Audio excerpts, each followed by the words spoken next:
नमस्कार व्यूअर्स, मैं हूं अमीश देवगन और आप देख रहे हैं देश का सबसे लोकप्रिय कार्यक्रम, देश का नंबर 1 कार्यक्रम आर पार। करीब 200 साल तक अंग्रेजों ने भारत पर राज किया और उनका हथियार था फूट डालो और राज करो। अंग्रेजी में इसे कहते हैं डिवाइड एंड रूल। क्या आज की राजनीति में ऐसी ही रणनीति अपनाने की भरपूर कोशिश हो रही है? आज इसकी मैं पूरी क्रोनोलॉजी आपको समझाऊंगा और इसका संपूर्ण विश्लेषण भी करूंगा, क्योंकि इंडिया गठबंधन के नेताओं ने हिंदू धर्म और सनातन के विरोध की सारी सीमाएं लांघ दी हैं। अब तक तो सिर्फ सनातन को गाली दी जा रही थी, लेकिन अब डीएमके के मंत्री ने दावा कर दिया है कि 26 दलों ने मिलकर सनातन को समाप्त करने के लिए यह गठबंधन यानी INDIA गठबंधन तैयार किया है। लेकिन सवाल है कि सनातन को समाप्त करने वाली सोच के पीछे मकसद क्या है, टारगेट क्या है? क्योंकि बीजेपी को हमेशा से हिंदुत्व और सनातन के साथ जोड़ा जाता है और यह माना जाता है कि सनातन को मानने वाले तमाम लोग भारतीय जनता पार्टी का कोर वोट बैंक है, ऐसा विश्लेषक हमेशा कहते हैं। तो क्या सनातन पर यह हमला एक तरह से सियासी बदला है? क्योंकि उत्तर से दक्षिण तक, पूरब से पश्चिम तक इंडिया गठबंधन के कई नेता सनातन पर सीरियल अटैक कर रहे हैं और सोनिया गांधी, शरद राव पवार, उद्धव ठाकरे, अरविंद केजरीवाल जैसे गठबंधन के बड़े नेता चुप्पी साध कर बैठे हैं। आज इसी सवाल पर होगी देश की सबसे बड़ी बहस, सनातन पर हमला, सियासी बदला। स्वागत है आपका आर पार की इस बड़ी पॉलिटिकल डिस्कशन में।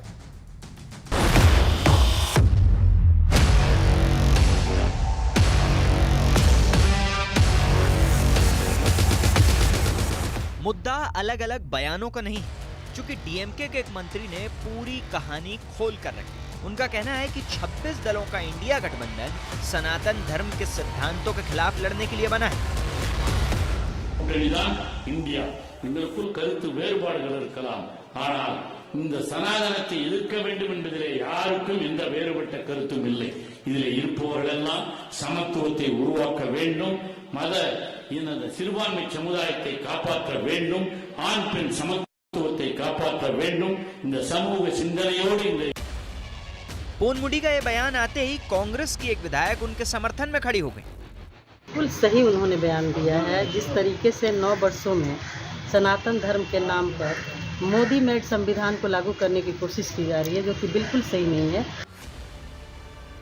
इसके बाद बीजेपी अध्यक्ष जेपी नड्डा ने सीधे सोनिया गांधी पर प्रहार करते हुए कहा कि सोनिया और राहुल बताएं, मोहब्बत की दुकान के नाम पर सनातन के खिलाफ नफरत का सामान क्यों बेचा जा रहा है?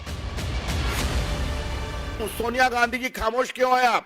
सनातन का अपमान नहीं सहेगा हिंदुस्तान।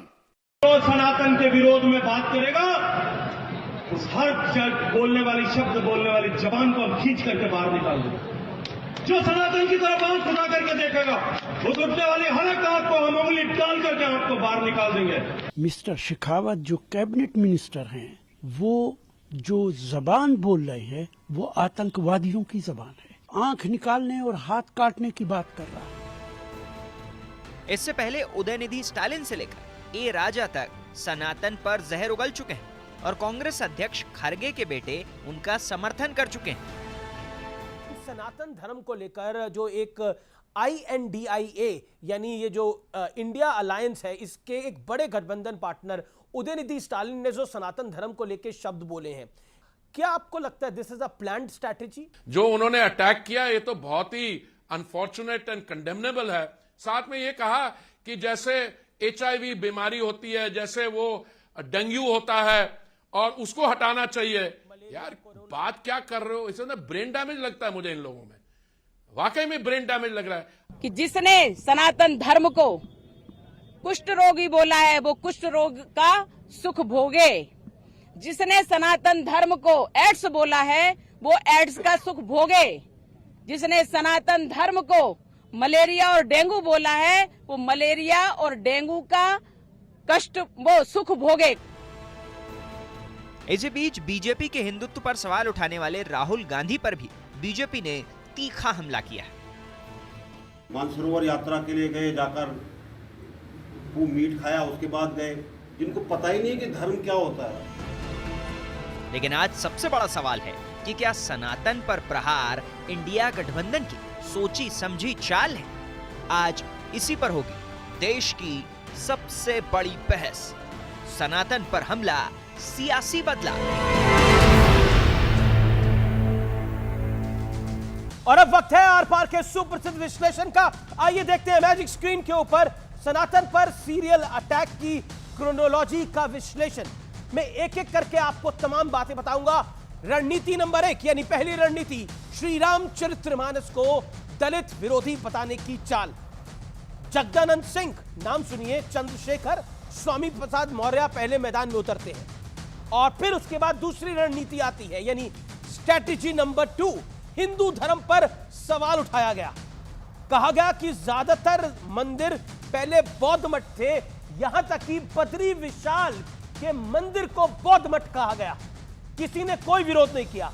गंगा जी और नर्मदा जी की आरती का विरोध किया गया। तीसरी रणनीति, सीधे सनातन धर्म को टारगेट किया गया। सनातन में सुधार नहीं, सनातन को समाप्त करने का ऐलान किया गया। सनातन धर्म में सुधार की बात हो सकती है, कोई किसी धर्म में कोई भी कुरीति हो सकती है, चाहे वो इस्लाम धर्म हो, चाहे वो क्रिश्चियनिटी हो, चाहे वो हिंदू धर्म हो, लेकिन समाप्त करने की बात क्या वाकई हेट स्पीच नहीं है? अब मैं बढ़ता हूं आगे। सनातन के सुधार की नहीं, उसको समाप्त करने की बात होती है। उदयनिधि, जी परमेश्वर, ए राजा जैसे नेता मैदान में उतरते हैं और आज डीएमके के एक और मंत्री कहते हैं कि ये गठबंधन, ये जो अलायंस हुआ है हमारा, ये इसी के नाम पर हुआ है और सब लोग चुप्पी साध लेते हैं। चौथी रणनीति, सनातन पर लगातार अटैक जारी है। सोनिया गांधी, शरद राव पवार, अरविंद केजरीवाल, उद्धव ठाकरे जैसे तमाम बड़े नेता शांत हैं, खामोश हैं और राहुल गांधी यूरोप में कह रहे हैं कि इस देश के अंदर अल्पसंख्यक खतरे में है, लेकिन यहां पर सनातन धर्म को लगातार गाली दी जा रही है। बड़ा सवाल यह है, क्या विपक्ष हिंदू वोट बैंक में बंटवारे की चाल चल रहा है? यानी विपक्ष को लगता है कि एक वोट बैंक तो उनका है ही, लेकिन अगर हिंदू वोट बैंक में टूट हो जाएगी तो खेल बन जाएगा। मेरे साथ बात करने के लिए आज कौन कौन है, आइए स्क्रीन पर आपको मिलवा देते हैं। गौरव भाटिया बड़े लंबे दिनों बाद हमारे साथ हमारे कार्यक्रम में मौजूद है, पेशे से एडवोकेट है, senior advocate, Bharatiya Janata party के प्रवक्ता हैं। मेरे साथ विवेक श्रीवास्तव है, लेफ्ट के नेता हैं, उनका अभिनंदन है। वारिस पठान है, प्रवक्ता है AIMIM के। मेरे साथ प्रोफेसर नवल किशोर जुड़ेंगे RJD के, और प्रोफेसर संगीत रागी मेरे साथ जुड़ेंगे जो कि जाने माने राजनीतिक विश्लेषक हैं। आप तमाम लोगों का अभिनंदन है। विवेक श्रीवास्तव, 50 सेकंड की ओपनिंग आपको देता हूं और फिर मैं गौरव भाटिया आपके पास आता हूं। विवेक जी, मेरा सवाल आपसे बड़ा डायरेक्ट है, उम्मीद करता हूं कि आप भी डायरेक्ट जवाब देंगे। ऐसा क्यों है, कभी बिल्कुल आपका गठबंधन सनातन धर्म को HIV एड्स कहता है, कभी कोविड कहता है, कभी समाप्त करने की बात कहता है, और अब तो कहता है गठबंधन ही इसको समाप्त करने के लिए हुआ है। यानी INDIA का जो अलायंस है, it is there to abolish Sanatan Dharma, हिंदुओं को, हिंदू धर्म यानी सनातन धर्म को समाप्त करने के लिए। यस, आपकी आवाज आ रही है, बोलिए। 50 सेकंड। नहीं, बिल्कुल, हाँ, देखिए सीधी सी बात है कि INDA का ये एजेंडा नहीं है, INDA के शब्द नहीं है, शब्द DMK के एक मंत्री के थे, बाद में उसी पार्टी के कुछ लोगों ने बोला है। ये कोई हमारा प्रस्ताव नहीं है, ना हमारे कॉमन मिनिमम प्रोग्राम में है, पहली चीज। लेकिन हमारे कॉमन मिनिमम प्रोग्राम में यह जरूर है कि दलितों का उत्पीड़न समाप्त हो, उनकी स्थिति को बेहतर किया जाए, बैकवर्डों की स्थिति को बेहतर किया जाए, महिलाओं की स्थिति को बेहतर किया जाए, आदिवासी और मूल निवासियों की स्थिति को बेहतर किया जाए। और उसके लिए अगर कोई कुरीति है, ब्राह्मणिकल सुप्रीमेसी या हिंदू सुप्रीमेसी के नाम पर एक्सप्लॉयटेशन हो रहा है, तो डेफिनेटली स्ट्रगल करना चाहिए, समाज को आगे आना चाहिए, आपको भी आगे आना चाहिए। आपने बहुत अच्छी बात कही भी पैकेज में, जब आपने शुरुआत कही, आपने कहा कि कोई कुरीति हो किसी भी धर्म में हटाएंगे, लेकिन किसी, हाँ तो देखिए, आज 70 साल तक जो यहां पे सरकारें रही हैं, VP सिंह थे, कांग्रेस थे, आपके IK गुजराल आए, अटल बिहारी वाजपेयी भी आए, सभी आए यहां पर और सभी गए। लेकिन आप एक बात को समझिए, जब तक 80% 85% हिंदुओं के वोट नहीं आए थे तो सरकारें कैसे बनती? और आज भी 80-85% हिंदू है, तो हिंदू विरोधी, सनातन विरोधी होकर के सत्ता में कोई नहीं आ सकता। तो कोई किसी धर्म के खिलाफ नहीं है। INDA एजेंडा देश के पक्ष में करने की बात है, लेकिन HIV एड्स बोलकर कोविड कोरोना बोलकर सनातन धर्म को, और अब कह के इंडिया अलायंस का गठबंधन ही सनातन धर्म को अबॉलिश करने के लिए हुआ है, इस तरह की बात बोलकर कौन सी कुरीति दूर होगी, मुझे समझ में नहीं आ रहा। लेकिन अब मैं गौरव भाटिया को मौका देता हूं। Gaurav Bhatia, you made your point. मैं गौरव भाटिया आपके मंत्री को कोट करता हूं, पहले गजेंद्र सिंह शेखावत को, जो सनातन विरोध की बात करेगा उसकी जुबान को खींचकर हम बाहर निकाल देंगे, जो सनातन की तरफ आंख उठाकर देखेगा उस उठने वाली हर आंख को हम बाहर निकाल देंगे। और रविशंकर प्रसाद कहते हैं सनातन का अपमान नहीं सहेगा हिंदुस्तान। अब विपक्ष कहता है ये सब धमकियां हैं, ये धमकियां हैं जो भारतीय जनता पार्टी दे रही है, आप भी धमकीबाजी कर रहे हैं। गौरव जी। देखिए अमीर जी, सबसे पहले तो मैं ये कहूंगा, धमकी कौन दे रहा है पूरे भारत ने देखा है। जब मुंबई की बैठक होती है उसमें यह तय होता है सोनिया गांधी, खड़गे और राहुल जी के इशारे पे कि हिंदू धर्म को और सनातन धर्म को खूब गाली देनी है, जहर उगलना है, इन लोगों को बांट देना है। और उसके बाद क्या होता है, उसके बाद उदयनिधि कहते हैं सनातन धर्म जो है वो डेंगू है, मलेरिया है। उसका समर्थन करते हैं प्रियंक खड़गे। खड़गे जी के बेटे हैं, मंत्री हैं, संविधान की शपथ ली है और संविधान को ही तर-तर करते हैं। और कल जो वीडियो सामने आया है, पॉनमुडी, ये जो मंत्री है डीएमके के तमिलनाडु में, ये तो ये कह रहे हैं कि देखिए घमंडिया का तो मकसद ही यही है कि हमें सनातन धर्म को खत्म करना है। वो ये कह देते हैं जो 26 दल हम लोग साथ आए हैं ये सनातन से लड़ेंगे, तो मतलब बात बाहर आ गई, जहर बाहर निकल आया। क्या ये पूछा नहीं जाएगा सोनिया गांधी इस पूरे मुद्दे पे चुप क्यों है? खड़गे जी ने एक शब्द क्यों नहीं कहा? अमित जी, राहुल गांधी, अरे गर्मी में बंद गले के ऊपर जनेऊ पहनते हैं, अपने आप को बताते हैं कि मैं जनेऊधारी हिंदू हूं, उनके मुंह में दही जम गई। राहुल गांधी ने तो कहा, छुपे हैं? आपने सुना नहीं, राहुल गांधी ने कहा कि भारतीय जनता पार्टी और बीजेपी के नेताओं को हिंदू और हिंदुत्व का कुछ पता नहीं है, उन्होंने वेद उपनिषद सब पढ़ रखे हैं, उन्होंने कहा कल विदेश के अंदर। हाँ, मैं बताता हूं, वो अच्छा किया आपने।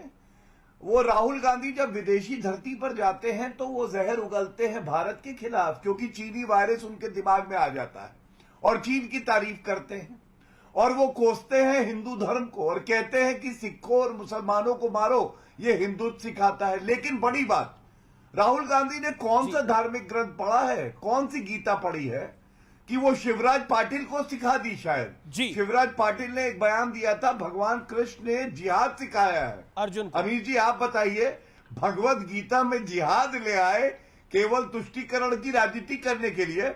और मैं एक सवाल जरूर पूछूंगा अमीर जी, गजनी, गौरी, औरंगजेब, मोहम्मद गौरी, महमूद गजनी और औरंगजेब, इनके मन में भी वही मंशा थी जो घमंडिया के है। ठीक है, यू मेड योर पॉइंट। को नष्ट कर देंगे। जी, तीनों नष्ट हो गए, सनातन अभी भी जो है वो इटर्नल है। नवल किशोर जी हैं, प्रोफेसर नवल किशोर। नहीं सकता। और एक मिनट बाद 10 सेकंड बस 10 सेकंड। जी। आज के मोहम्मद गौरी है राहुल गांधी, महमूद गजनी है खड़गे जी, और औरंगजेब है सोनिया गांधी जी, क्योंकि ये लोग भी चुप्पी साधे, इन्हीं के नफरत के बोल है जो घमंडिया बोल रहा है। धन्यवाद। नहीं, आप लोग क्या है ये भी बता दीजिए, अपनी परिभाषा भी दे दीजिए। हम लोग तो सनातनी हैं, सनातनी, हमें गर्व है सनातन धर्म पे।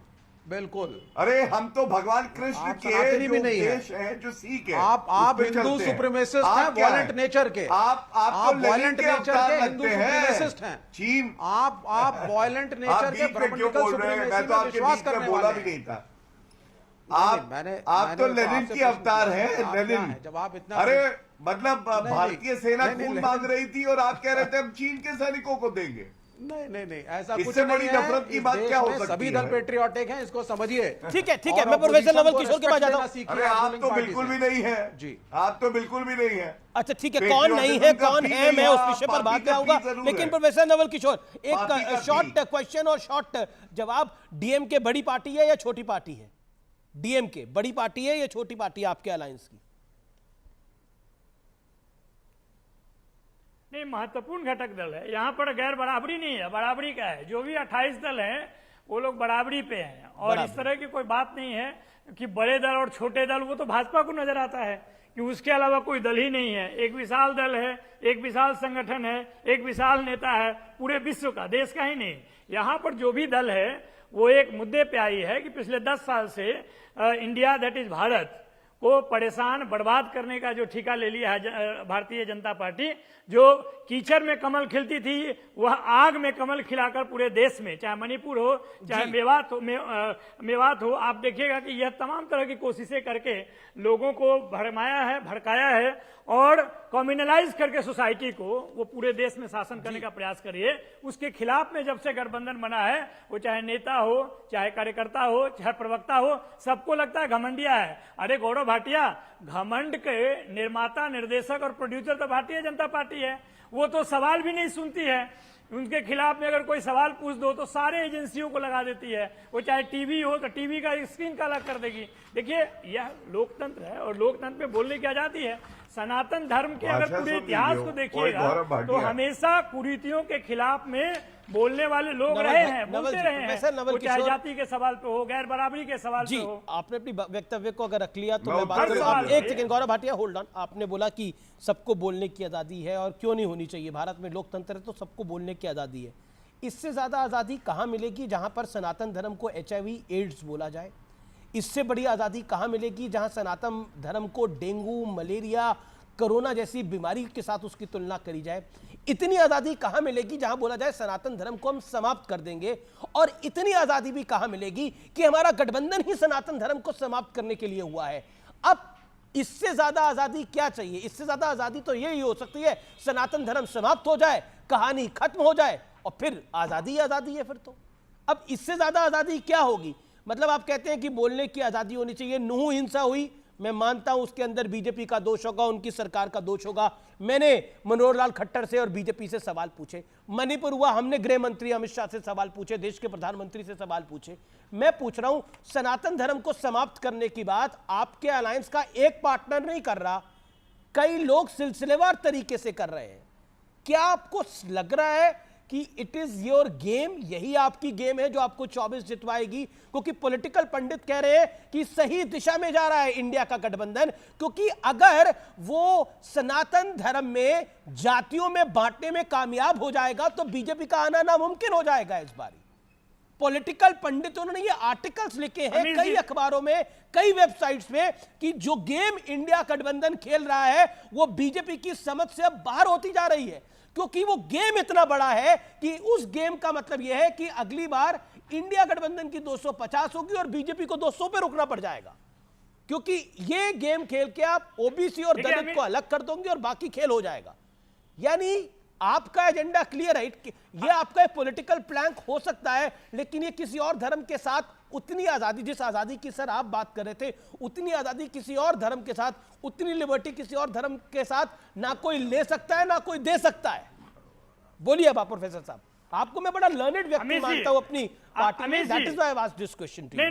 Professor Raji, hold on, okay, make your point. देखिए अमित जी, मैं बहुत अच्छे तरीके से आपको बताना चाहता हूं कि मंडल कमीशन जब लागू होता है 1990 में, तो कमंडल की यात्रा पे कौन निकलता है? जो धर्म की बात करते हैं, ये आप कहते हैं कि जातियों का बंटवारा, ये समाज, सनातन धर्म में जो समाज है, वर्ण व्यवस्था है, वो क्या गरीबों ने बनाया है, दलितों ने बनाया है, पिछड़ों ने बनाया है? ये जो गैर बराबरी है, जातिगत गैर बराबरी, जिस पर बाबा साहब अंबेडकर का विचार है कि हिंदू धर्म या सनातन धर्म एक ऐसा धर्म है जिसमें वो एक बहुमंजिला इमारत के तरह है, 4 मंजिला इमारत के तरह है, जिसमें जो जहां जन्मा है वहीं पे मरेगा। यहाँ पे खिड़की है, दरवाजे हैं, लेकिन सीढ़ियां नहीं है। तो जो गैर बराबरी है वो तो सच्चाई है इस धर्म का। इस पर तरह तरह से सवाल उठते रहे हैं, ये आज का नहीं है, ये सदियों का संघर्ष है जो कहते आ रहा है। वो चाहे आप कबीर को देख लीजिए, पुराने समय में, चाहे अभी भी देखिएगा, तो बाबा साहब अम्बेडकर ने आप खुद एक किताब लिखा, आप जातिवाद की तरफ संघर्ष करिए, लेकिन आपका संघर्ष जो है सनातन आपके नेताओं का संघर्ष है, आपका नहीं, आपके नेताओं का संघर्ष है।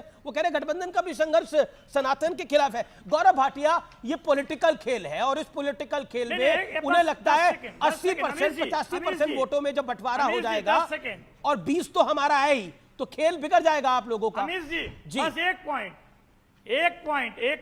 अमीश जी, एक पॉइंट बिफोर मैं अपनी बात कह लूं अब। गौरव जी से पहले एक पॉइंट मैं बोलना चाहता हूं। जी अमीश जी, मैं हाँ, बोलूं एक पॉइंट? हाँ बोल दीजिए। देखिए, भारतीय जनता पार्टी को अगर कास्ट सेंसस पे उनका विचार जान लेंगे ना, तो इस देश को पता चल जाए कि दोहरा चरित्र किसका है। बिहार में वो कहती है कि जातीय जनगणना होनी चाहिए, देश में नहीं हो सकता है। जातीय जनगणना होगा ठीक है, तो ओके, गौरव भाटिया और नहीं होगा तो गौरव भाटिया ये जगदानंद कितना बाबू हास्यास्पद है, ये आरजेडी पूरा के बड़े देश नेता समझ है। चुका है। वो कहते हैं कि जगदानंद बाबू कहते हैं कि टीका लगाने वालों ने ही इस देश को गुलाम बनाया था। अब बताइए क्या करिएगा?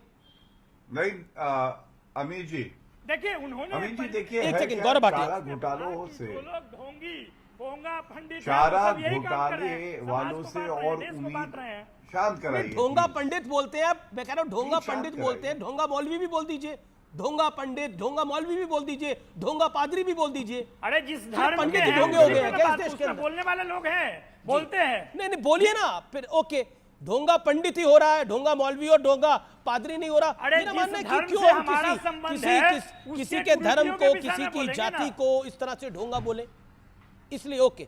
गौरव अरे भाटिया, हमारा धर्म है, हमारा जाति है। हम प्रोफेसर साहब होल्ड ऑन, शांत लेट गौरव भाटिया कराइए, make प्लीज, a ये point। गलत बात है अमीर जी। हाँ। देखिए, मैं ऐसे नहीं कहूंगा ओए नवल किशोर, अभी ये कह रहे थे ओए गौरव भाटिया, मैं ये नहीं कहूंगा ओए नवल किशोर, लेकिन मैं ये जरूर कहूंगा, आपने बात करी जगदानंद की, जगदानंद ने जो बोला वो किसी और धर्म के लिए नहीं बोल सकते अमीर जी।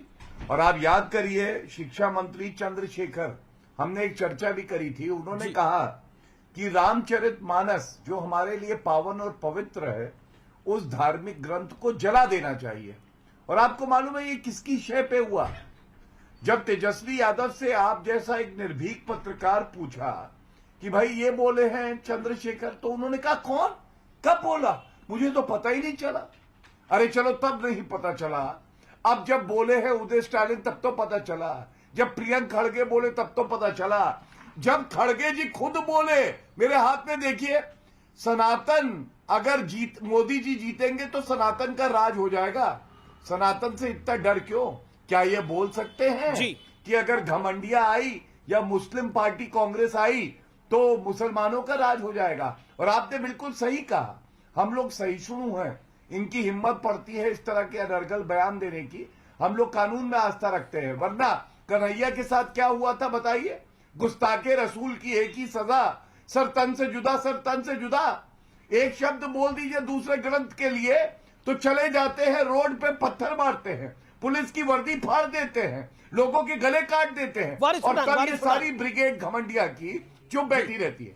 वारिस पठान, ये इंडिया अलायंस तो आपके अलायंस से भी आगे बढ़ गया, यानी आपकी पार्टी से भी आगे बढ़ गया। सनातन धर्म को समाप्त करने की बात तो आपने भी नहीं करी थी, ये तो सनातन धर्म को समाप्त करने ही चल दिए। देखिए, अमीश भाई, स्टालिन ने क्या कहा, राजा ने क्या कहा, या INDI या अलायंस ने सनातन धर्म के बारे में क्या कहा, इसके ऊपर मैं कोई टिप्पणी नहीं देना चाहता, ना मैं उस पर टिप्पणी करूंगा। क्यों टिप्पणी यहाँ नहीं पे करेंगे बात आप होनी सर? चाहिए एक दूसरी, वायलेंस। मैं मेरी बात आप सुनिए ना, मैं तो आधे घंटे से चुपचाप बैठा हूं, बोलने दो मेरे को। आधा घंटा तो कार्यक्रम शुरू हुए। सुनिए, अब किस चीज पे मैं टिप्पणी करूंगा, सुनिए अमीश भाई। G20 का सुमिट अभी खत्म हुआ, 3000 करोड़ रुपए खर्चा हो गए देश के, हम बाद में पानी वानी भी भर गया मंडप के अंदर। G20 के समिट का पॉइंट नंबर 78 डिक्लेरेशन था, जो बताता था freedom of religion, expression. Provide him courtesy for 50 seconds. Gaurav Bhatia, नहीं, आप उनको बोलने दे दो। नहीं, make your point. Waris Pathan, make your point, make your point, you are making your point, you have your 50 seconds. फिर से शुरू करूंगा। हाँ बोलिए, 50 सेकंड बोलिए। फिर से शुरू करूंगा। अरे फिर से शुरू करो जी, फिर से शुरू करो, मेरे सवाल का जवाब दीजिए। नहीं तो अपने पास टाइम नहीं है।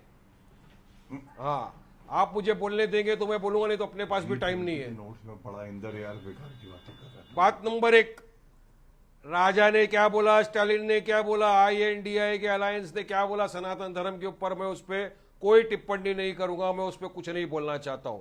बात नंबर 2, G20 का सुमिट को खत्म होने को 2 दिन हुए। G20 के समिट में डिक्लेरेशन था पॉइंट नंबर 78, उसमें था freedom of speech, freedom of religion, freedom of expression, religious hatred के बारे में बात नहीं करने का, सारी चीज उसमें लिखी थी। 3,000 करोड़ का खर्चा कर दिया हमने G20 के ऊपर, बाद में पानी भी भर गया। उसके दूसरे दिन बीजेपी के मिनिस्टर गजेंद्र शेखावत, जो जल शक्ति के मिनिस्टर है, वो आते हैं पब्लिक के सामने और क्या बोलते हैं मालूम है? Direct call for violence. अगर कोई सनातन के बारे में बोलेगा, उंगली डाल के आंख निकाल लूंगा, जबड़े से जुबान खींच लूंगा, उंगली दिखाया हाथ काट डालूंगा। अरे किस तरह की भाषा है अमीश भाई?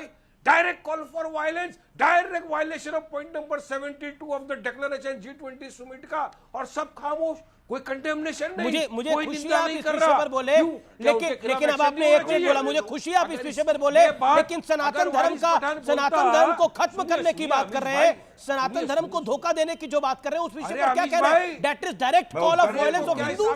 अरे अमीश भाई, कोई अगर मेरे धर्म के बारे में कुछ बोलता और मैं अगर इस तरह की भाषण का इस्तेमाल करता कि मैं तेरी हाथ खींच लूंगा, तेरा गला काट डालूंगा, तेरी जुबान खींच लूंगा, तो अब तक अमीश भाई मुझे जेल के चलिए मैं उत्तर दे दूं अमीश जी। करता क्या कहिए ने समेत अभी देता हूं। इसको सूद पाकिस्तान में समेत। ओके। क्या वायलेंस को आप खंडन करते हैं? क्या violence okay, Gaurav Bhatia 40 second, then professor Sangeet Ragi करते हैं या समर्थन करते हैं? Okay, Gaurav Bhatia reply, Gaurav Bhatia reply, let mister Bhatia reply, let Gaurav come in. Gaurav Bhatia. Amish ji, Shah Amish 40 ji, second. आपने देखा कितनी रिप्लाई दो पहला। कितनी चतुराई से मूर्खता करी है वारिस पठान ने। अभी कह रहे मैं कुछ नहीं बोलूंगा उदय स्टालिन पे, और कह रहे डायरेक्ट कॉल फॉर वायलेंस। ये वारिस पठान जो यहाँ बैठे हैं, गजेंद्र शेखावत ने बोला ना, हाथ निकाल डालेंगे, जुबान निकाल 100 डालेंगे, करोड़ से उंगली ऊपर काट है। डालेंगे। क्या ये अब वायलेंस शांत नहीं है? कराइए, शांत कैबिनेट मिनिस्टर, शांत, घबराओ मत, संविधान की ओत बिल्कुल लिया मत हुआ घबराना। आदमी, जल शक्ति का बिल्कुल मत मिनिस्टर, घबराना।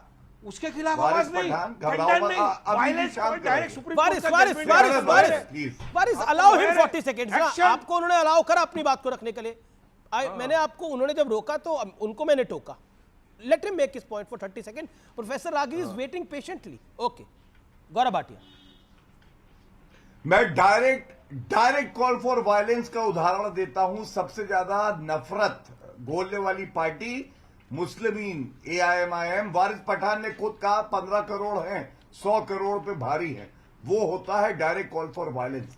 डायरेक्ट कॉल फॉर वायलेंस होता है जब AIMIM के पोस्टर लगते हैं और 2 भारतीय नागरिकों के सर के नीचे तलवार दिखाई जाती है। गुस्ताखे रसूल की एक ही सजा, सर तन से जुदा, सर तन से जुदा। और तीसरा, जाके कह देना वारिस पठान अकबरुद्दीन ओवैसी से, जिसने कहा था 10 मिनट के लिए पुलिस हटा दो तो हम मजा चखा देंगे हिंदुओं को। ये सनातन है, हिंदू है। गौरी और औरंगजेब जिसकी मजार पे तुम जाके मत्था टेकते हो, उसकी इतनी औकात नहीं है कि सनातन और हिंदू धर्म के बारे में कोई कुछ गलत कर पाए। हम लोग रहे हैं, आगे भी रहेंगे, क्योंकि हम लोग सहिष्णु हैं। हम लोग गलत किसी के साथ करते नहीं और गलत सहते नहीं। ये बात याद रखना। हम संविधान पे चलते हैं बंद कर दो, और हम जाके लोग कत्लेआम कर दो। निरपेक्ष होते हैं सब- जब हम 83% 83% है भारत वायलेंस में, की बात उसके करेंगे बावजूद आप। पद निरपेक्ष। सुनिए, गुस्ताखे रसूल नहीं कहते बयान के हैं। बारे में आप क्यों कुछ नहीं सर बोलते तन जो से जुदा। महापंचायत में दिए जाते हैं? नहीं, बेटा, आपके पेन बयान के कागज बारे छोड़ में दे, बोल रहा हूं कलम मैं। उठा, पहले गौरव आप बोल रहा हूं, गौरव बोल रहा हूं। आप चलो कान पकड़ के माफी मांगो। तब क्यों खामोश नहीं, रहते हो? इनके इसके बयान बारे पे में ये आपका माफी क्या बोलना है? मांगेंगे। देश के गौरव गद्दारों शाह, को उन्होंने गोली कहा मारो, 15 देश, करोड़ देश, है, देश। 100 करोड़ से ज्यादा भारी है। सुनिए, अब मेरे को बोलने दो ना, हमने सुना पूछिए, ना आपकी बात। अगर अपने ये को बोलने माफी दो, देखो, मांगेंगे अच्छी तो मैं बात है। उत्तर अब उस दूंगा बयान का आप क्या करेंगे? मुल्ले काटे जाएंगे, राम मैं राम आपके चिल्लाएंगे। विषय बात विषय कर पर रहा आते हैं हूं। प्रोफेसर रागी। नफरत मैं वापस फैक्ट्री विषय पर आता हूं, मैं वापस नफरत विषय पर आता हूं। फैक्ट्रीज है। विषयांतर हो रहा है, विषयांतर हो रहा है। एक सेकंड विषयांतर हो रहा है। Professor ragi on screen. Okay, he is waiting from long. Professor ragi, my straight question is this, जो मैंने विश्लेषण दिखाया, पहली रणनीति रामचरितमानस पर अटैक करो, दूसरी रणनीति हिंदू धर्म पर सवाल उठाओ, बद्री विशाल को बौद्ध मठ से जोड़ दो, तीसरी रणनीति सनातन धर्म को डायरेक्ट सीधे टारगेट करो, चौथी रणनीति अटैक चलता रहे और मल्टी लेवल अटैक हो और सब बड़े नेता शांत रहे, और फिर बोले कि ये तो गलत हो रहा है, ये तो कोई छोटे नेता है। देखिए, एक प्रकार से जो इंडिया है उसके अंदर एक प्रकार से कार्य विभाजन है, जिसकी तरफ आप क्या विभाजन है? कार्य विभाजन, वर्क डिवीजन है, कार्य विभाजन, जिसमें स्वामी प्रसाद मौर्य आते हैं, समाजवादी पार्टी का रिप्रेजेंटेशन करते हैं। वो हिंदू समाज के लिए, हिंदू धर्म के लिए गाली गलौज की भाषा प्रयोग करते हैं। आरजेडी की तरफ जाइए, जगदानंद सिंह करते हैं, एक और उनके शिक्षा मंत्री करते हैं। तमिलनाडु के जो है वो शिक्षा मंत्री ने तो खुलकर आज कह दिया कि हम सनातन के विरोध में, सनातन को समूल नष्ट करने के लिए ही इंडिया का गठबंधन हुआ है। फिर आप खड़गे जी का बेटा, इसका मतलब खड़गे जी का बेटा कह रहा है, इसका मतलब कांग्रेस का नेतृत्व इस बात को कह रहा है। जी। और मुझे लगता है कि इसमें सच्चाई भी जानिए थोड़ा सा। मैं आपके दर्शकों की जानकारी के लिए बता दूं। क्या सच्चाई है? सच्चाई के लिए थोड़ा इंतजार कर रहे हैं, एक ब्रेक ले लें। एक ब्रेक के बाद पूरी सच्चाई जानेंगे। वापस आ रहा हूं एक ब्रेक के बाद और बड़ी खबर पे आ रहा हूं। एक ब्रेकिंग न्यूज आ रही है बहुत बड़ी, इंडिया के हवाले से, यानी इस गठबंधन के हवाले से। ब्रेक के बाद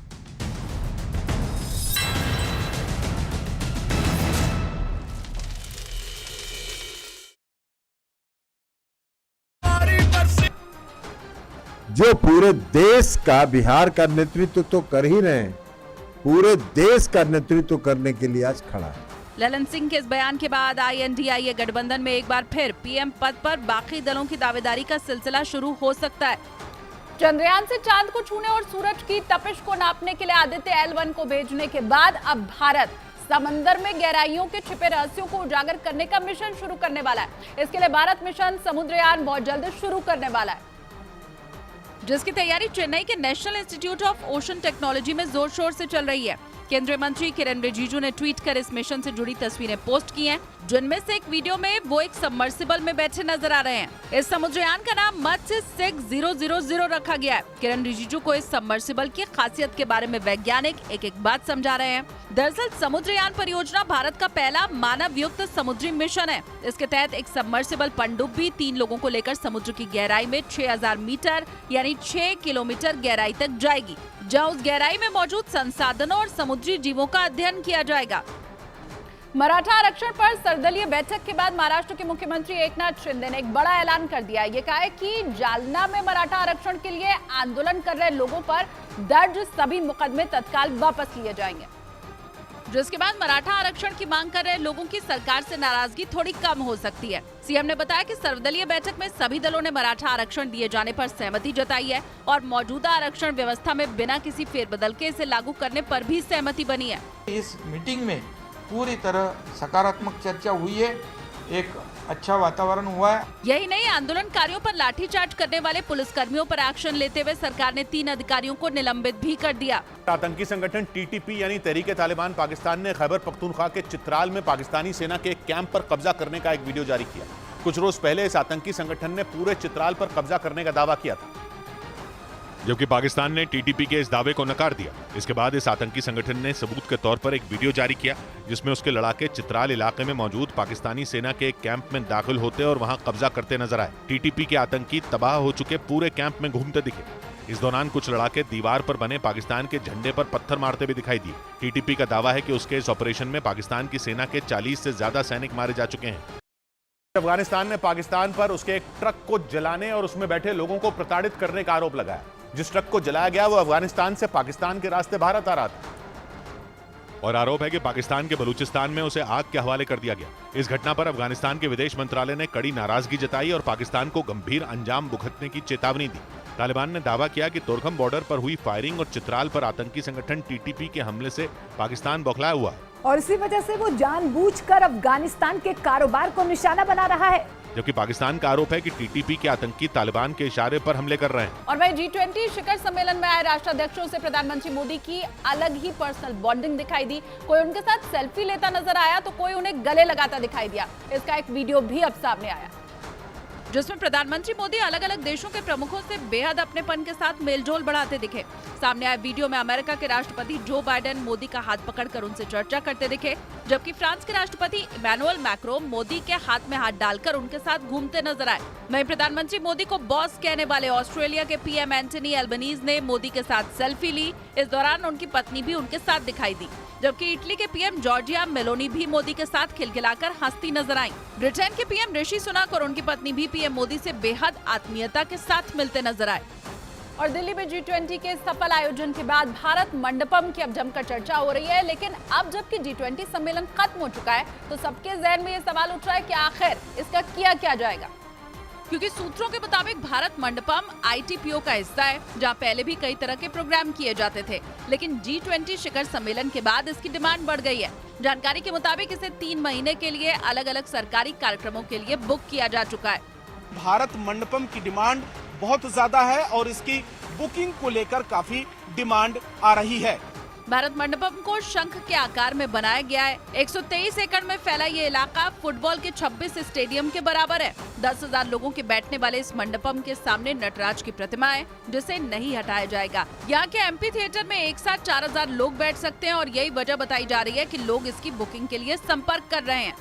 दिल्ली में G20 बैठक के सफल आयोजन पर कांग्रेस नेता शशि थरूर ने प्रधानमंत्री मोदी की तारीफ की और G20 के शिखर सम्मेलन को शानदार बनाने के लिए प्रधानमंत्री नरेंद्र मोदी को बधाई दी। Something that no previous G20 presidency has done. इधर शाहरुख खान ने भी G20 बैठक की सफलता के बाद प्रधानमंत्री नरेंद्र मोदी की तारीफ की और ट्वीट करते हुए ऐसे ऐतिहासिक बताया।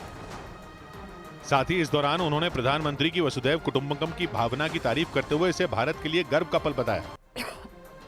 और वहीं भारत में आयोजित हुए G20 शिखर सम्मेलन का सऊदी अरब भी कायल हो गया। सऊदी अरब के प्रिंस फहद बिन मंसूर अल सऊद ने इतने बेहतरीन आयोजन के लिए खुलकर भारत की तारीफ की, क्योंकि दुनिया ने भी देखा कि भारत ने कैसे G20 शिखर सम्मेलन की मेजबानी की। सऊदी अरब के प्रिंस फहद बिन मंसूर अल सऊद ने इसे ऐतिहासिक बताया। for hosting a successful G20 summit. Saudi Arab के crown prince Mohammed bin Salman के साथ भारत के दौरे पर आए सऊदी अरब के प्रिंस फहद बिन मंसूर अल सऊद ने दोनों देशों के बीच हुए व्यापारिक समझौतों पर भी खुशी जाहिर की। We are happy to have the welcoming from the leaders for the Startup 20. Saudi अरब और भारत के बीच स्टार्टअप में निवेश को लेकर भी समझौता हुआ। भारत के दौरे पर आए सऊदी अरब के क्राउन प्रिंस ने दिल्ली में राष्ट्रपति भवन में राष्ट्रपति द्रौपदी मुर्मू से मुलाकात की और इस दौरान सऊदी अरब के crown prince Mohammed bin Salman का जोरदार स्वागत भी किया गया, जिसे देखकर वो भी गदगद हो गए। राष्ट्रपति भवन में एक द्विपक्षीय बैठक का भी आयोजन किया गया, जिसमें दोनों देशों के बीच कई मामलों पर चर्चा हुई। बैठक के दौरान G20 शिखर सम्मेलन भी छाया रहा। G20 शिखर सम्मेलन में आपकी मूल्यवान भागीदारी ने हमारे दोनों देशों के बीच बहुमुखी साझेदारी को और मजबूत किया। दोनों देशों के बीच द्विपक्षीय बैठक में व्यापार और रक्षा संबंधों को मजबूत करने पर ध्यान केंद्रित किया गया। भारत के दौरे पर आए सऊदी अरब के crown prince Mohammed bin Salman को राष्ट्रपति भवन में गार्ड ऑफ ऑनर दिया गया। इससे पहले crown prince Mohammed bin Salman G20 की बैठक में भी शामिल हुए थे, जिसके बाद भारत की उनकी राजकीय यात्रा शुरू हुई। राष्ट्रपति भवन में सऊदी अरब के क्राउन प्रिंस को गार्ड ऑफ ऑनर देकर उनका स्वागत किया गया। भारत के दौरे पर आए सऊदी अरब के क्राउन प्रिंस ने दिल्ली में प्रधानमंत्री नरेंद्र मोदी के साथ द्विपक्षीय बैठक की। उनके साथ सऊदी अरब के कई मंत्री और बड़े उद्योगपतियों के एक समूह ने भी इस बैठक में हिस्सा लिया और इस दौरान रक्षा, ऊर्जा और व्यापार बढ़ाने को लेकर कई अहम समझौतों पर दोनों देशों ने दस्तखत किए, जिसे प्रधानमंत्री नरेंद्र मोदी ने ऐतिहासिक कदम बताया। भारत के लिए सऊदी अरब हमारे सबसे महत्वपूर्ण स्ट्रेटेजिक पार्टनर में से एक है। पीएम ने उम्मीद जताई कि रिश्ते मजबूत होने से भारत और सऊदी अरब दोनों को फायदा पहुंचेगा। अफ्रीकी देश लीबिया से डैनियल तूफान की डरा देने वाली तस्वीरें अब सामने आई हैं। वहां के अलग अलग इलाकों में इस तूफान ने जमकर कहर ढाया है। तूफान की वजह से करीब 2000 लोगों की मौत की आशंका भी जताई गई है, क्योंकि तूफान ने सब कुछ तहस नहस कर दिया। वहाँ के सूसा शहर में हालात काफी खराब नजर आए। चारों तरफ सिर्फ तबाही के निशान दिखाई दिए। कारें ऐसे टूटी मानो उन पर किसी ने बड़े बड़े पत्थर फेंक दिए हों। तेज हवाओं की वजह से कारों को काफी नुकसान पहुंचा। इतना ही नहीं, डैनियल तूफान की वजह से कई इमारतें भी धराशायी हो गईं। वहाँ से सामने आए एक वीडियो को देखकर वहाँ हुई तबाही का अंदाजा आसानी से लगाया जा सकता है। टूटे हुए मकान, टूटी हुई गाड़ियाँ और बर्बादी के अलावा वहाँ कुछ भी नजर नहीं आया। अफ्रीकी देश लीबिया से डैनियल तूफान की डरा देने वाली तस्वीरें सामने आई। ये वही तूफान है जिसने बल्गेरिया और ग्रीस में तबाही मचाई। ग्रीस में डैनियल तूफान की वजह से 15 लोगों की मौत हो गई, जिसके बाद ये लीबिया के पूर्वी हिस्से से टकराया और वहां से तूफान की डरा देने वाली तस्वीरें आई, जिसमें समंदर से उठा बवंडर आगे बढ़ता नजर आया। इन तस्वीरों में आसमान में चमकती बिजली ने तो और डरा दिया। ये तस्वीरें लिबिया के बेंगाजी शहर से आई, जो भूमध्य सागर के किनारे बना है और अफ्रीकी देश लिबिया का दूसरा सबसे ज्यादा आबादी वाला शहर है। वहाँ डैनियल तूफान ने हाहाकार मचा दिया। समंदर में उठे बवंडर से बेंगाजी में ऐसा सैलाब आया कि कारें सड़कों पर तिनकों की तरह बहने लगी। वहाँ ऐसी जबरदस्त बाढ़ आई कि ढेरों गाड़ियां डूब गईं। कार में फंसे एक शख्स की मौत की भी खबर आई। लिबिया की सरकार को वहां के समंदर के किनारे बसे इलाकों में इमरजेंसी लागू करनी पड़ी। डैनियल तूफान भूमध्य सागर से उठा और उसने इसके किनारे बसे कई देशों को चपेट में ले लिया। जिनमें लीबिया भी शामिल हो गया, जहां ग्रीस और बल्गेरिया जैसी ही तबाही हुई, क्योंकि डैनियल तूफान तुर्की, बल्गेरिया और ग्रीस से होते हुए लीबिया पहुंचा और वहां के बेंगाजी शहर में 50 से 250 मिलीमीटर के बीच बारिश हुई। डैनियल तूफान आयोनियन सागर में लो प्रेशर सिस्टम बनने की वजह से आया और आयोनियन सागर भूमध्य सागर का हिस्सा है। जहां उठे इस खतरनाक तूफान ने उन देशों में आसमानी आफत ला दी जहां आमतौर पर इतनी बारिश नहीं होती। उधर मोरक्को में आए भूकंप के बाद वहां के कई डराने वाली तस्वीरें अब सामने आई हैं, जिनमें हर तरफ सिर्फ मलबा ही मलबा बिखरा हुआ दिखाई दिया। वहां आए शक्तिशाली भूकंप ने कई इलाकों का नामो निशान मिटा।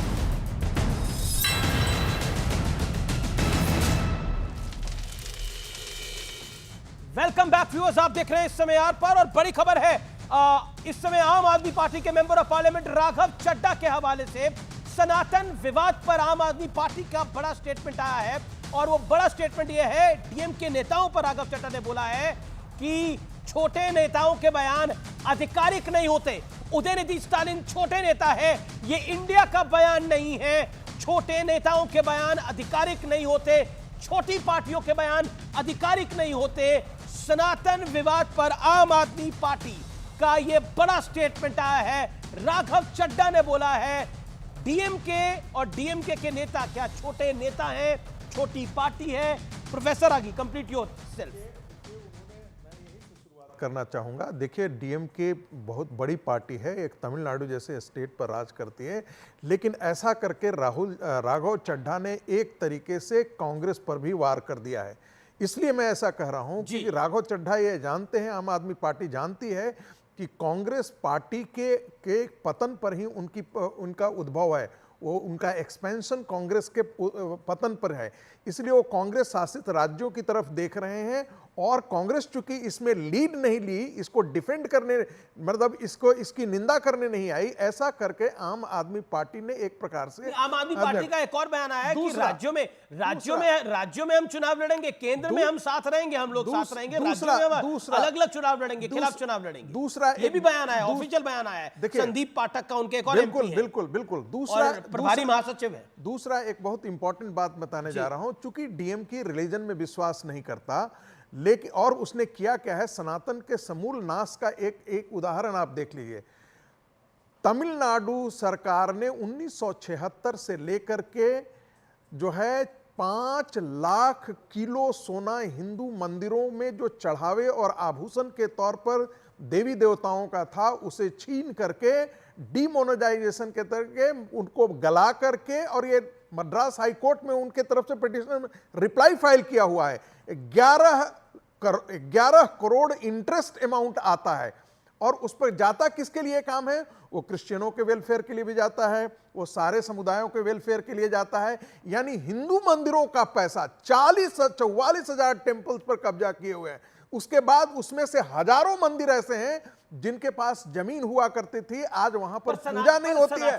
पूजा नहीं होती, ये तो बोलने की आजादी की कैटेगरी में नहीं आता। देखिए मैं तो कह रहा हूं, जैसे ही आप सनातन धर्म को समूल नाश करने की बात करते हैं, तो सनातन धर्म के जो मानने वाले हैं हमारे वह, एक तो गांधी के भारत को भी खत्म करें, क्योंकि गांधी तो कहते थे मैं सनातनी हिंदू, और उसके कम से कम बीजेपी के डिफेंस में नहीं आते, लेकिन कांग्रेस पार्टी कम से कम गांधी के तो डिफेंस में आते हैं, जो गांधी के वारिस अपने आप को कहते हैं। एक बात, दूसरी बात, एक बहुत बड़ी टिप्पणी आपने कहा था 2024 जी, ये 2024 का खेल है और 2024 आपको पता होगा कैम्ब्रिज एनालिटिका का प्रयोग किया गया था, 2019 में करने की कोशिश की गई थी, जिसमें सॉफ्ट हिंदुत्व प्ले किया गया था और साथ में हिंदुओं का जो जातियों के आधार पर विभाजन की बात की गई थी, 2024 में उसको बड़े पैमाने पर ये लागू करने के लिए, लेकिन ये तभी सफल होगा। मैं एक बात हिंदुओं के से बोलना चाहता हूं, देखिए 2024 हारने का मतलब, नरेंद्र मोदी के हारने का मतलब भारत की संस्कृति हारेगी, भारत का आध्यात्म हारेगा, हिंदू धर्म हारेगा। ये मैं बात बहुत खुली तौर पर बोल रहा हूं, क्योंकि 2014 से पहले एक ढंग से जिस देश में professor Naval Kishore wants to make his point. लड़ाइएगा बाद में लड़ा नहीं रहा, मैं तो बोल रहा हूं। नहीं आप बोलने भी नहीं दे रहे हैं, कम से कम हिंदुओं को बोलने तो दीजिए मुझे। ये मेरे के ऊपर मैं हिंदुओं को नहीं बोलने दे रहा, मेरे कार्यक्रम में सभी हिंदू बोल रहे हैं महाराज। एक बात, प्रोफेसर साहब भी हिंदू ही हैं, गौरव भाई भी हिंदू ही हैं। 2-3 बातें मैं कह लेना चाहता हूं। वारिस पठान को छोड़ के सभी हिंदू हैं। मुझे देखिए, मैं भी खुद सनातनी हूं भाई। उनको एक प्रकार से पता है कि जितना लेकिन हिंदुओं वो को भी गाली, हिंदुस्तानी है, जितना हिंदुओं को गाली देंगे मुस्लिम वोट कंसोलिडेट करेगा, और हिंदू समाज तो पहले से ही जातियों में विभाजित है। कांग्रेस पार्टी और जितने भी क्षेत्रीय पार्टियां हैं इस एजेंडे पर काम कर रही हैं। आप हमें बोल रहे हैं कि मीडिया आपको नहीं बोलने दे रहा। विपक्ष तो आरोप लगाता है कि ये बीजेपी हिंदू मुसलमान करती है, आरएसएस हिंदू मुसलमान करती है। देखिए, मजेदार बात है कि भाई इस देश में दलित जिसको मेजोरिटी माइनॉरिटी है, वो तो रिलीजन के आधार पर आपने किया है, और फिर आप कहते हैं कि डिबेट में हिंदू मुसलमान क्यों करते हैं? आप जब भी आते हैं तो असदुद्दीन ओवैसी की पार्टी मुसलमान मुसलमान मुसलमान मुसलमान करती है, तो आप चाहते हैं कि दूसरी तरफ से कोई आवाज नहीं उठनी चाहिए। 70 साल में सबसे ज्यादा तो हिंदू प्रताड़ित किया गया। उसकी संस्कृति, एक राम का मंदिर प्राप्त करने के लिए हिंदुओं को 70 साल तक कोर्ट में लड़ाई लड़नी पड़ी। अब लंबा बोला आपने सर, लंबा नहीं, बस 10 सेकंड में खत्म कर दूंगा। सर मैंने पूरा टाइम दिया, आपके अनुसार पूरा टाइम दिया। एक मिनट, लेट अदर दलितों को सबसे ज्यादा मारा। जी तो विवेक कुछ कहना चाहते हैं, प्रोफेसर नवल किशोर कुछ कहना चाहते हैं। और विवेक वाले कौन थे? विवेक बसु क्या कोई दलित थे क्या? बुद्धदेव भट्टाचार्य कोई दलित थे क्या? गौरव भाटिया में आऊंगा आपकी बात। किसने मारा? संगीत रागी, यस प्रोफेसर संगीत रागी। अब आपने ओके, विवेक श्रीवास्तव। सबसे पहली चीज, देवगन भाई आप सीनियर पत्रकार हैं, सालों से अब कर रहे हैं, एक्सपीरियंस्ड हैं। आप ये बताइए, क्या देश की संस्कृति एक व्यक्ति विशेष नरेंद्र मोदी पे आधारित है? ये स्टेटमेंट दे रहे हैं यहां बैठ करके, ये संघ की तरफ से। मैंने कहा मोदी को हराने का मतलब, मोदी को हराने का मतलब, मोदी को हराने का मतलब इस देश का आंशिक इस्लामीकरण का जो एजेंडा पहले से कांग्रेस पार्टी ने शुरू कर रखा था, उसी रास्ते पर देश की राजनीति फिर से चल पड़ेगी। अनेकों सरकारें इस देश में रही, चंद्रशेखर भी थे, वीपी सिंह भी थे, कांग्रेस भी थी, और इनके अटल बिहारी वाजपेयी भी थे। तो क्या भारतीय संस्कृति समाप्त हो चुकी थी? अरे भाई, उसका जन्म हुआ है, कर दिया, ये कहना चाहते हैं। बहुत सारे हिंदू बहुत खत्म किया। कहने की जरूरत है क्या? गांधी अगर सनातनी थे कितने कॉन्स्टिट्यूएंसी जो है वो आज के दिन में मुस्लिम बहुल हो गए। गांधी दलितों की बस्ती में जाकर के पखाने भी साफ करते थे। अरे आप ये भी तो सीखो। गांधी को तो आप कैपिटलिस्ट एजेंट कहते थे। आप तो गांधी को कैपिटलिस्ट एजेंट कहते थे। आप तो गांधी को कैपिटलिस्टों का पिट्ठू कहते थे। आप बताइए ना, सीपीएम क्या नहीं, गलत बात है। कम्युनिस्ट पार्टी आंदोलन को कम्युनिस्टों ने समर्थन दिया था। गांधी को भगत सिंह भी कम्युनिस्ट थे, चंद्रशेखर आजाद भी कम्युनिस्ट थे, दलाल कहती थी। और हमने गोलियां खा करके देश की आजादी में लड़े हैं। आपने ना देश से प्रेम किया, ना आजादी के लिए लड़े। आप सुभाष दलितों का उत्पीड़न करते हैं, का कुत्ता पॉलिटिकल सुप्रीमेसी और हिंदू सुप्रीमेसी को आप जस्टिफाई कर रहे हैं। गांधी को जिसके खिलाफ हम लड़ेंगे, हिंदू सुप्रीमेसी के खिलाफ हम लड़ेंगे। वायलेंट हिंदू सुप्रीमेसी लड़े कहां? जो दंगा चाहते हैं, लड़ाई चाहते हैं। की डायरी पढ़ी, आप केजीपी के लिए काम करते थे, आप केजीपी के लिए काम करते थे, आज भी काम करते हैं। डाइवर्ट हो जाता है टॉपिक बार बार। मुझे लगता है कि विषय पर रहना चाहिए। आपने बोला मोदी अगर हारते हैं 2024 में तो ये सनातन और भारतीय संस्कृति की हार होगी, ये एक लाइन आपने ली। मैं गौरव भाटिया के पास जाता हूं। गौरव भाटिया, जेपी नड्डा ने कुछ देर पहले एक बयान दिया और बोला कि कांग्रेस पार्टी या फिर राहुल गांधी के इशारे पर यह पूरा सनातन विरोध हो रहा है, और सीधे तौर पर उन्होंने कहा ये इंडिया अलायंस जो है उसकी मुंबई में बैठक होनी, उदयनिधि स्टालिन का बयान होना, ये कोई मोहब्बत की दुकान नहीं है, ये नफरत का सामान है। लेकिन कांग्रेस कहती है कि हम तो नफरत बांट रहे हैं, ये हिंदू मुसलमान गौरव भाटिया और जेपी नड्डा की पार्टी करती है, बीजेपी करती है। यानी देखिए, ऐसा है जो जेपी नड्डा जी हमारे राष्ट्रीय अध्यक्ष, उन्होंने कहा है, बिल्कुल सही कहा। ये पूरा भारत जानता है कि अगर कांग्रेसी होगा और उसकी नाक भी बह रही होगी तो वो रुमाल निकाल कर पहुंचेगा तभी जब गांधी परिवार इशारा करेगा, वरना वो पहुंचेगा नहीं। मक्खी उसकी नाक पे बैठ जाए तो वो उड़ाएगा तभी जब गांधी परिवार कहेगा। आप मुझे बताइए, जो प्रियंक खड़गे ने कहा, आपने एक विधायिका के बारे में दिखाया, उसने कहा, और उसके अलावा क्या इनकी सोच, मैंने आपको बताया राहुल गांधी की सोच ये रही है कि लड़के लड़कियां छेड़ने मंदिर में जाते हैं। मैंने आपको बताया राहुल गांधी भगवत गीता पढ़ने की बात कर रहे हैं, लेकिन शिवराज पाटिल कहते हैं कि भगवान कृष्ण ने जिहाद सिखाया भगवत गीता में। तो ये सब ऊपर से ही चलता है, तब ये जहर बांटा जाता है हर जगह। और आपको मैं ये भी बता दूं, ये सोची समझी साजिश क्यों है। ऋषि सुनाक आए अमीर जी भारत में, आपने देखा मंदिर गए वो अक्षरधाम मंदिर जाके, और उन्होंने कहा मुझे गर्व है मैं हिंदू हूं। आप भी कहते हैं मुझे गर्व है मैं हिंदू हूं, मैं भी कहता हूं मुझे गर्व है मैं हिंदू हूं। राहुल गांधी कहते हैं हिंदुत्व का मतलब है कि नफरत सिखाओ, सिखों और मुसलमानों को मारो और विदेशी धरती पे वो ये कहते हैं। आपने देखा यूएई में मंदिर बन रहा है, सनातन जो है वो फैल रहा है पूरे विश्व में, और ये ताकत केवल हिंदुओं में है, ये देखा नहीं जा रहा। और भारतीय जनता पार्टी का क्या सारे मंदिर ये और सारा हिंदू धर्म बीजेपी का कॉपीराइट है? किसी का कॉपीराइट नहीं है, किसी का कॉपीराइट नहीं है। प्रोफेसर नवल किशोर को मैं लेके आता हूं। कॉपीराइट नहीं है तो क्यों बात हो रही है? कॉपीराइट किसी का नहीं है, लेकिन कॉपीराइट मैं Gaurav Bhatia make your point पूरी होने देंगे, ये तरीका ठीक नहीं है। जी जी जी बोलिए, 10 seconds more, make your point, then professor Naval किशोर।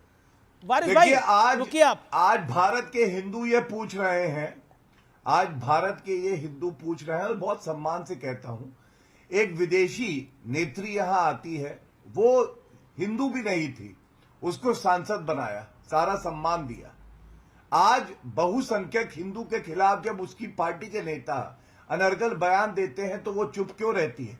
दूसरी बात, ए राजा ने कहा ऋषि सुनक भी मलेरिया और डेंगू कहा यूनाइटेड किंगडम में, जिसके लिए आप ताली बजाते हैं, तो लिबरल होइए थोड़ा। मैं देखिए ऋषि मुंह सुनक का को बवासीर का कोई इलाज ब्रिटेन नहीं। के लोग एक्सेप्ट मैं कर अपनी रहे बात हैं, पूरी कर लूं। रेस्पेक्ट दे रहे हैं, आप अपनी बारी में बोलिएगा, नैरोनेस मत दिखाइए। आपके तर्कों में professor Naval Kishore, professor Naval Kishore and Waris Pathan. Okay professor Naval Kishore and Waris Pathan, एक सेकंड, मैं professor Naval, okay professor Naval Kishore, आप बार बार आपके अलायंस पार्टनर कहते हैं कि इनका कॉपीराइट नहीं है, लेकिन कॉपीराइट तो आप ही दे रहे हैं जब आप सनातन धर्म की सनातन धर्म की पूरा अधिकार बीजेपी को दे देते हैं। आपके अलायंस पार्टनर कह रहे हैं हम सनातन धर्म को खत्म करना चाहते हैं, आपके नेता स्वयं कह रहे हैं, चाहे वो जगदानंद बाबू हो, चाहे वो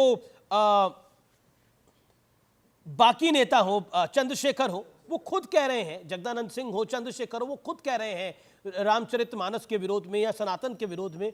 क्या आपको लगता नहीं है खुद ही आप कॉपीराइट दे देते हैं इन लोगों को?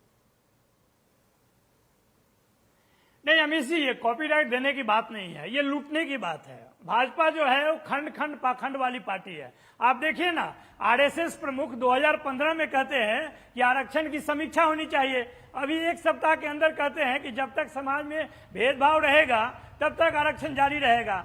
यही देखिए ना भाजपा को, बिहार में कहती है कि जातीय जनगणना होनी चाहिए, देश में नहीं होनी चाहिए। 2010 में इनके मुख्य नेता गोपीनाथ मुंडे जी पार्लियामेंट के अंदर में सर्वसम्मति में कहते हैं कि जातीय जनगणना होनी चाहिए, और इनके मंत्री 2018 में 2020 में कहते हैं कि नहीं आती है। ये खंड खंड पाखंड को उजागर करना बहुत जरूरी है, तभी जाकर भाजपा का सर्वनाश होगा और वो देश हित में है। नहीं, आप भारतीय जनता पार्टी का सर्वनाश करिए, आप सनातन का सर्वनाश करने क्यों निकल लिए?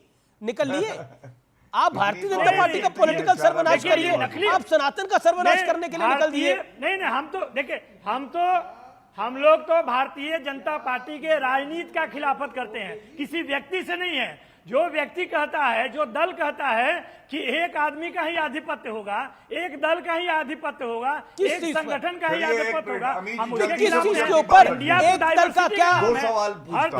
Okay Gaurav Bhatia sharp reply, 10 second Gaurav Bhatia, then reply.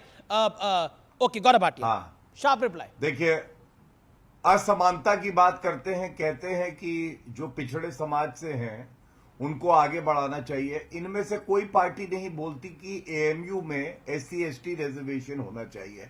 महिला असमानता की बात करी, और राघव चड्ढा को पता होना चाहिए, MK स्टालिन ने भी कहा कि जो उदयनिधि ने कहा वो सही कहा। MK स्टालिन छोटे नेता नहीं है।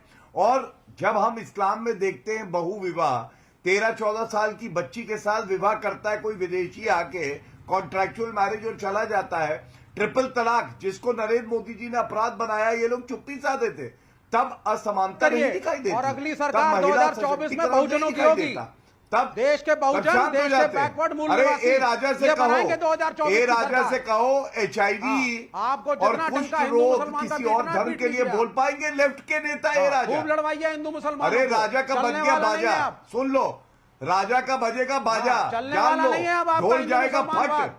जितना लड़ाई सुन करवानी लो। थी करवा लिया आपने। राजा का बजेगा बाजा। हाँ, हिम्मत है राजा में किसी और धर्म के लिए बोले, कुछ लोग मैंने किसी और धर्म के लिए गौरव भाई आप भी कमाल की बात करते हैं।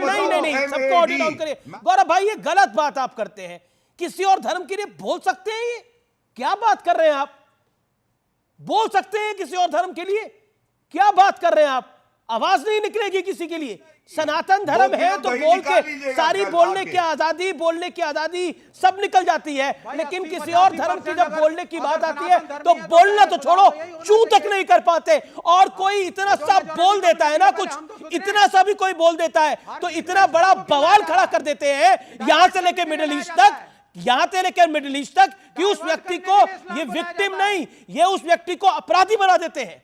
प्रॉब्लम यह है, आज प्रॉब्लम यह है कि उदयनिधि स्टालिन ने जो बोला वो इतना गलत था कि गलत की परिभाषा भी उसके सामने छोटी पड़ जाए। लेकिन इस देश के अंदर एक वर्ग नहीं, एक बड़ा वर्ग है जो एजेंडे को सेट करने की कोशिश करता है, और उस एजेंडे के तहत उदयनिधि स्टालिन का बयान उन्हें लगातार सूट करता है। और इसलिए सूट करता है क्योंकि उन्हें पता है कि दूसरी तरफ से आवाजें बंद करा दी जाती हैं, बंद हो जाती है। 75 साल से यह होता आया है, और सरकार किसी की भी हो, लेकिन सिस्टम इन्हीं का रहता है। और यह बात सत्य है और मुझे इसके कहने में कोई गुरेज नहीं है। और अब बात सिनेमा के एक left liberal pseudo secular character की। मैं इतने सारे विश्लेषणों का जिक्र इसलिए कर रहा हूं क्योंकि जिन महानुभावों का मैं आज जिक्र करने जा रहा हूं, ये सारे विश्लेषण उन्हें बेहद सूट करते हैं। व्यूअर्स, इन्हें आप सभी जानते हैं। इनका नाम नसीरुद्दीन शाह साहब है। देश की जनता इन्हें लगभग 50 सालों से बेशुमार प्यार दे रही है। जो मैं गैंग बता रहा था उसके बड़े हिस्सेदार ये भी है। इन्हें देश के 2 सर्वोच्च सम्मान पद्मश्री और पद्म भूषण तक नवाजा गया है। लेकिन आपको जानकर हैरानी होगी कि नसीरुद्दीन शाह को हिंदुस्तान जिंदाबाद कहना उग्र राष्ट्रवाद यानी एग्रेसिव नेशनलिज्म लगता है, quote end quote. Naseeruddin Shah का कहना है कि गदर 2 जैसी फिल्म का हिट होना खतरनाक संकेत है। अब यह भी समझ लेते हैं कि गदर 2 की थीम क्या है। गदर 2 में एक देशभक्त हिंदुस्तानी अपने बेटे और अपनी बीवी को बचाने के लिए पाकिस्तान जाता है, जहां उसका सामना पाकिस्तान की फौज से होता है, जो हिंदुस्तान जिंदाबाद के उद्घोष के साथ पाकिस्तानी फौज से लड़कर अपने बेटे को वापस भारत ले आता है और कहता है हिंदुस्तान जिंदाबाद था, है और रहेगा। तारा सिंह बने सनी देओल गदर 2 में पाकिस्तान के खिलाफ बोलते और लड़ते दिख रहे हैं, लेकिन नसीरुद्दीन शाह को यह डेंजरस ट्रेंड लग रहा है। लेकिन क्यों नसीर साहब तब कहां थे जब 1997 में बॉर्डर फिल्म आई और बम्पर हिट हुई? उसमें भी भारत पाकिस्तान का युद्ध ही तो था। भारत ने उस युद्ध में पाकिस्तान को पीटा ही तो था। नसीरुद्दीन शाह तब कहां थे जब LOC कारगिल फिल्म आई थी, क्योंकि पिटा वहां भी पाकिस्तान ही था। नासिर हुसैन तब कहां थे जब लक्ष्य फिल्म आई थी? भारतीय सेना पाकिस्तानियों को कारगिल से खदेड़ती हुई दिखाई दी। और नसीरुद्दीन शाह तब कहां थे जब गदर 1 फिल्म आई थी, यानी गदर एक प्रेम कथा आई थी, तब वो कहां थे और वो खामोश रहे। लेकिन 2014 के बाद उन्हें देश में बुरा ही बुरा दिखने लग गया। नसीरुद्दीन शाह को सिर्फ गदर 2 से ही दिक्कत नहीं है, उन्हें द कश्मीर फाइल्स और केरल स्टोरी की कामयाबी से भी बड़ी परेशानी है, पेट में दर्द है। और इसे भी एक वो खतरनाक ट्रेंड बता रहे हैं, यानी कश्मीरी हिंदू विस्थापित हुए तो हुए, वो मारे गए तो मारे गए, अब क्या फर्क पड़ता है जी? अब उनकी बातें क्यों करनी?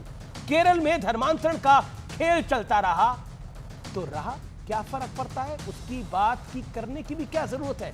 क्योंकि इससे नसीरुद्दीन शाह जैसे लोगों के कथित सेकुलरिज्म को बड़ा खतरा पैदा हो जाता है। देश में सेकुलरिज्म के नाम पर जो खेल खेला जा रहा है उसकी क्रोनोलॉजी समझना आज आवश्यक हो जाता है। सबसे पहले हिंदू और हिंदुत्व में बंटवारे की एक कोशिश होती है। आपको याद होगा राहुल गांधी ने जोर शोर से हिंदू धर्म और हिंदुत्व की अलग अलग परिभाषा रची थी। उसके बाद चीन में स्वामी प्रसाद मौर्य की एंट्री हो जाती है और चंद्रशेखर भी आ जाते हैं, जिन्होंने श्री रामचरितमानस को नफरती और दलित विरोधी ग्रंथ बता डाला।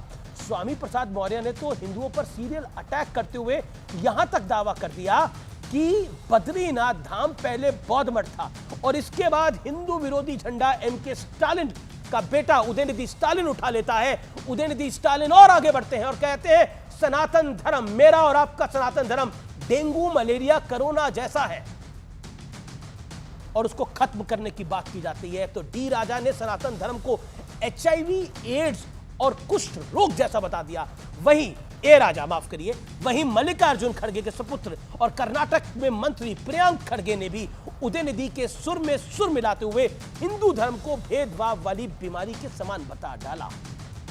और अब ये क्रोनोलॉजी एक्सेप्टेंस के लेवल पर पहुंच चुकी है, क्योंकि स्टालिन सरकार के एक और मंत्री के पोनमोडी ने कहा है कि विपक्ष ने 26 दलों का गठबंधन बनाया ही इसलिए है ताकि सनातन के खिलाफ जमकर लड़ा जा सके। सोचिए, सनातन धर्म विश्व में कहां है? विश्व में आप ही के देश में है, और मल्टी लेवल अटैक उसकी बड़ी प्रॉपर प्लानिंग के साथ हो रहा है, और किसी मुल्क में नहीं है। इस्लामिक देश मिल जाएंगे, क्रिश्चियन देश मिल जाएंगे, सनातनी कोई देश नहीं मिलेगा। नमस्कार।